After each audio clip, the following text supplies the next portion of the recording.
और साथियों, आज के दिन में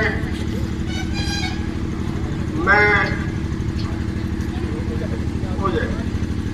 बेहद खुश हूँ। इसलिए खुश हूँ कि जैसे एक बच्चा खड़ा होता है, गिरता है, फिर खड़ा होता है और इसी तौर तरीके से वह चलना शुरू कर देता है। आप भी सभी साथी लोग जानते हैं, पाल समाज भी पूरे प्रदेश में जिन भी नामों से जाना जाए, जनसंख्या के बारे में मैं बात नहीं कर रहा हूँ। कोई कहता है कि 10 है, कोई 12 है, तो इसलिए सब जातियां अपनी जनसंख्या बढ़ा के बोलती हैं, तो उसमें मेरी दिलचस्पी नहीं है। मेरी दिलचस्पी है कि किस जाति में दावेदारी का भाव पैदा हो रहा है, और आप ही के कारण पाल समाज में आई हुई जागृति को देखते हुए हमने बाबूराम पाल जी को रोजगार सामाजिक अधिकार अभियान का प्रदेश कन्वीनर बनाया और उस ग्रुप की अगुवाई की जिम्मेदारी आपको हम लोगों ने। देखिए, ये दौर ऐसा है जिसमें बहुत कुछ सीखना है। वह सीखने का सवाल क्या है आपके सामने? आपकी जिम्मेदारी है पाल समाज को संगठित करने का अगुवा के बतौर, लेकिन आपकी यात्रा केवल पाल समाज तक सीमित नहीं है। आपकी यात्रा SC, ST, extreme backward caste, महिला और पसमानदा मुसलमानों को संगठित करने का। और अगर आप ये नहीं कर पाते तो आपका कोई राजनीतिक भविष्य भी मुझे नहीं दिखता। हम यह जान के खुश होते हैं कि प्रदेश अध्यक्ष जी का एक लंबा अनुभव है काशीराम जी से लेकर आज तक, और आज उन्होंने एक सफल सम्मेलन बनाया और उनकी बात से मैं सहमत हूं।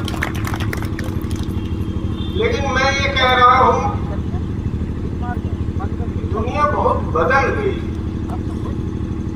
अब अगर आप यही बात करेंगे, मैं इसलिए कह रहा हूं क्योंकि मैं पिछले 45 साल से, जब मैं इलाहाबाद विश्वविद्यालय में अध्यक्ष था, बीपी सिंह से लेके सभी लोगों के साथ हमने आंदोलन किया उन लोगों के खिलाफ जो सामाजिक न्याय की बात करते थे। भाई मुलायम से, वह आदमी जब संघर्ष करता था तो उनको भी उठा करके गेस्ट हाउस में कैद कर दिया। तो मैं ये कह रहा हूं कि ये जो हालत है, इसमें आप पर एक गौर करना है। राष्ट्रोदय पार्टी द्वारा जो भागीदारी सम्मेलन है, यह पुराना नारा और बहुत बदनाम नारा, और इससे काशीराम जी का जो उभार हुआ और पराभव हुआ, उससे भी आप सीखिए। मैं ये कहना चाहता हूं कि आप साफ साफ कहिए कि राष्ट्र उदय पार्टी की दावेदारी सत्ता के लिए, भागीदारी आप कनिष्ठ क्यों बनना चाहते हैं? कुछ आपको 27% में दे दे, वह एक मांग है आपकी, और मैं लड़ूंगा इस सवाल तक, 2027 तक लड़ूंगा, जब कर्पूरी ठाकुर फार्मूला जब तक उत्तर प्रदेश में नहीं लागू हो जाता, तब तक हमारी लड़ाई रहेगी। लेकिन हमको नारा बदलना, इस बार आपकी दावेदारी सत्ता के लिए, भागीदारी भिक्षा पात्र लेकर के आपका अगर काम बने तो हमने हश्र देखा है। हमने और बीपी सिंह ने यही ओम प्रकाश राजभर से लेकर सब लोगों को अपने साथ खड़ा किया और आज उनकी हालत क्या है, एक परिवार समृद्ध हो गया, मंत्री हो गए, लेकिन वो समाज जहां राजभर था आज वहीं। इसलिए मैं आपसे कह रहा हूं, यह आपका जो नारा है वो सत्ता के दावेदारी का होना चाहिए और इससे भागीदारी में आप जाइएगा। एक साथी बोल रहे थे बाबूराम कुशवाहा से लेके कितना कितना गंदा कर दिया इन लोगों ने कि आज वह उसका महत्व खत्म हो गया। जैसे सामाजिक न्याय कुछ जातियों तक सीमित हो गया, इसीलिए हमने कहा सामाजिक अधिकार। और अधिकार में हम कर्पूरी ठाकुर को इसलिए मानते हैं कि उन्होंने दोनों सवालों को हल किया। उन्होंने कहा कि हम सरकार में आपकी भागीदारी कराएंगे और साथ ही साथ उन्होंने यह कहा आपको संसाधन भी दिलाएंगे ताकि आप अपने बच्चों को पढ़ा सकिए और जमीन के मालिक हो सकिए। यह काम बीपी सिंह भी हमारे मित्र थे, हमारे सच्चे साथी थे, मरते दम तक हम लोग साथ में थे, लेकिन बीपी सिंह से भी बड़ा काम कर्पूरी ठाकुर जी ने किया। इसलिए मैं आपसे कहना चाहता हूं, पाल समाज ही नहीं, कर्पूरी ठाकुर की अगर आप बात कहते हैं तो मैं देख रहा हूं यह नाई समाज में भी एक नई जागृति आ रही है और छोटे मोटे जितनी भी जातियां हैं उत्तर प्रदेश में उनके अंदर एक नई जागृति आ रही है। उनको नया रास्ता देने की जरूरत है। यही काम हमने देखा था। मैं आज के 25 साल पहले कार्बी आंगलोंग में गया था। वहां आदिवासी अपने इतिहास की तलाश कर रहे थे और वो कह रहे थे हम किसी से कम नहीं है, हमारा अपना समृद्ध इतिहास है। भारतवर्ष में अब ये बात सब लोगों के सामने आ गई। जैसे अहिल्याबाई होलकर जी का जब आप नाम लेते हैं तो आपके पास भी प्रतीकों की कमी नहीं है। इस समाज से शासक वर्ग बना है, इस समाज ने समाज को बदलने का काम किया है। तो मैं ये कह रहा हूं, नकल करने की जरूरत नहीं है, नई बात सीखने की जरूरत है। खूबसूरती है। हालांकि मैं कहता हूं कि महिलाओं को, ये हमारी अपनी एक परंपरा है धर्म में घूंघट काटने का, लेकिन मैं कह रहा हूं किसी बड़े आदमी की बहू, बेटी, वह जब राजनीति में उतरती है तो पल्लू तो रखती है लेकिन घूंघट नहीं रखती। और ये महिलाओं से मैं अनुरोध करता हूं, उससे ज्यादा परिवारों से अनुरोध करता हूं, अरे भाई कम से कम उनका चेहरा तो उभर के आने दीजिए, उनको शिक्षित कीजिए। ताकि मैं बहुत बुरा मानता हूं जब मैं देखता हूं, और खासतौर पर हमारे पिछड़े समाज में वो सभी संस्कार जो बड़ी जातियों के रहे हैं वो संस्कार उनके अंदर ही मैं देखता हूं। वो संस्कार बदलने की जरूरत है। बड़ी जातियां बहुत तेजी से बदली हैं। आज उनमें वो बात नहीं है। बड़ी जातियों की महिलाओं में जाके आप बैठक कीजिए, शायद इक्का दुक्का कोई घूंघट ला दे।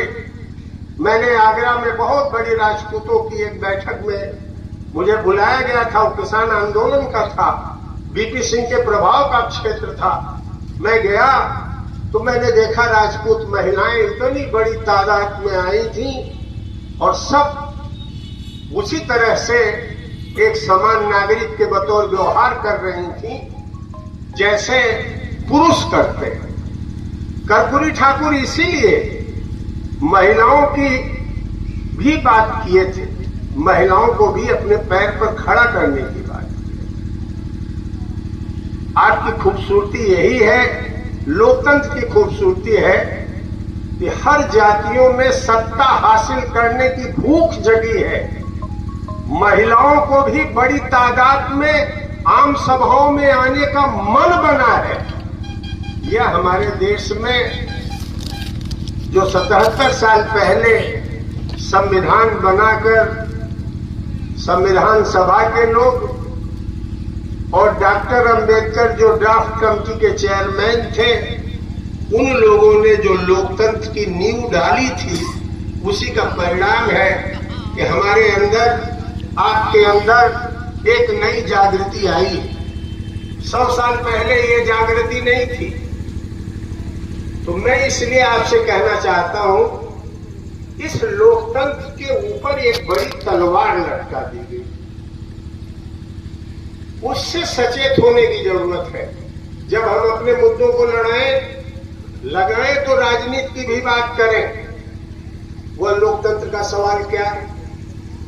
भारतीय जनता पार्टी जब से 2014 से आरएसएस सत्ता में आई है, भारतीय जनता पार्टी लोकतंत्र को तहस नहस करने में लगी हुई। आपके गांव में भी देखिएगा, मतदाताओं का की जो सूची है उसका पुनरीक्षण हो रहा है। 2,60,00,000 नाम काट दिए गए। ये किन लोगों का नाम काटा गया? केवल मुसलमानों का नहीं, इसमें जो समाज का गरीब तबका था सबका काटा गया। इसलिए मैं आपसे यह कहना चाहता हूं कि लोकतंत्र बचाने का भी आपको काम करना है। इसलिए हम कह रहे हैं, आप सत्ता की दावेदारी करिए। आप ही अगर सत्ता में आएंगे तो लोकतंत्र बचेगा, नहीं तो ये आरएसएस के लोग लोकतंत्र को खत्म करना चाहते हैं। और मैं आपके बीच में एक बात कह रहा हूं, जिस दिन अति पिछड़ा समाज आरएसएस और बीजेपी की बाहर आ जाए, कोई ताकत नहीं है कि उत्तर प्रदेश में योगी आदित्यनाथ या और कोई भी भाजपा का फिर से मुख्यमंत्री बन सके। इतनी बड़ी ताकत आपके अंदर है। तो मैं आज ज्यादा बात किसी जाति का संबोधन नहीं है। पंडित हमारे लिए दरअसल विद्वान होने का है, नहीं तो पंडित नेहरू लोग कहते हैं, नेहरू कोई जातिवादी आदमी नहीं थे। पश्चिम के जीवन से प्रभावित आदमी पंडित और ठाकुर से उसको क्या लेना देना? यह आप देख लिए जिन्ना, कभी वो आदमी मस्जिद में नहीं गया, और जो कुछ रोका गया था मुसलमानों को कि कम से कम सुअर का गोश्त भी नहीं खाओगे, पोर्क के गोश्त की भी हिस्ट्री जिन्ना साहब के साथ है।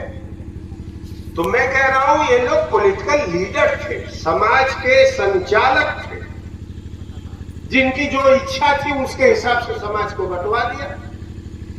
जिन्ना ने बहुत बड़ी गलती की, और हमारे लोगों ने भी ये जो मान लिया कि हाँ हम बंटवारा कर लेंगे, वह उससे भी बड़ी गलती थी। हमें बंटवारे में नहीं जाना चाहिए। जिन कारणों से हमने बंटवारा किया, आज पाकिस्तान तबाह हो गया है, अमेरिका और चीन की गुलामी करता है। हमारे खुद देश में 22 करोड़ मुसलमान, 6 करोड़ ईसाई, हर वक्त उनके गले पर तलवार लटकी हुई है। कोई मुसलमान की बस्तियों में जाए और उनसे बात करे तो उनका खौफ दिखता है। तो मैं ये कह रहा हूं कि बहुत बड़ा संकट का दौर है, इसको आप बदल सकते हैं। और बदलने के लिए ये जातियों की संरचना, ये जैसे जैसे हमारा डेटा बढ़ेगा, वैसे वैसे हर जाति की क्या आर्थिक स्थिति है, सामाजिक स्थिति है, उसमें एक बड़ी बात आएगी। और अगर आप तकनीकी पर कंट्रोल नहीं करते, अगर हमारे देश में पूंजी पर आपका कंट्रोल नहीं है, अडानी 50,000 करोड़ रुपया से जुड़ा हो था, 2014 में उनके पास 50,000 करोड़ था।